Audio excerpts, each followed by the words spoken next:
အားလုံးပဲဒီနေ့မှာတော့30တဲ့နဲ့အင်တာနက်တစ်လစာအသုံးပြုနည်းကိုပြပြပေးသွားမှာဖြစ်ပါတယ်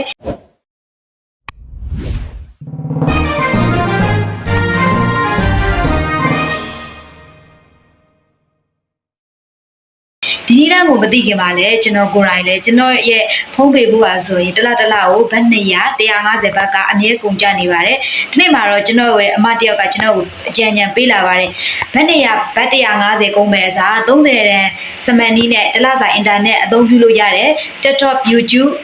Facebook အကုန်လုံးအသုံးပြုလို့ရတယ်လို့ကျွန်တော်ပြောခဲ့ပါတယ်ကျွန်တော်အနေနဲ့မယုတ်တရုံနဲ့ပဲသူပြောတဲ့နည်းလမ်းကိုစမ်းသုံးကြည့်တဲ့အခါမှာတော့တကယ်ကိုပဲအသုံးပြုလို့ရတာကိုကျွန်တော်တွေ့ရှိခဲ့ပါတယ်ဒါကြောင့်မလို့ဒီနည်းလမ်းလေးကိုကျွန်တော်ပြန်ပြီးတော့မျှဝေပေးမှာဖြစ်ပါတယ်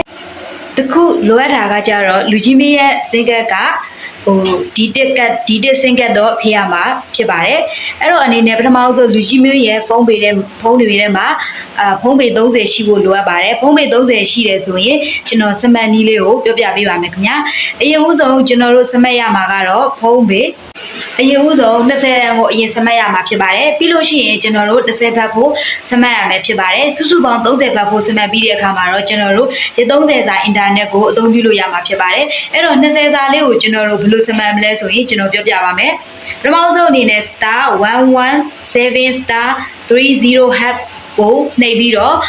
ဖုန်းကိုနှိပ်ပြီးတော့ပထမဆုံး20ကိုစမတ်လိုက်ပါဟုတ်ကဲ့ကျွန်တော်ပြန်ပြောပါမယ်နော် *117*30# ဖုန်းညီမလိုပြောပါမယ်ခင်ဗျာ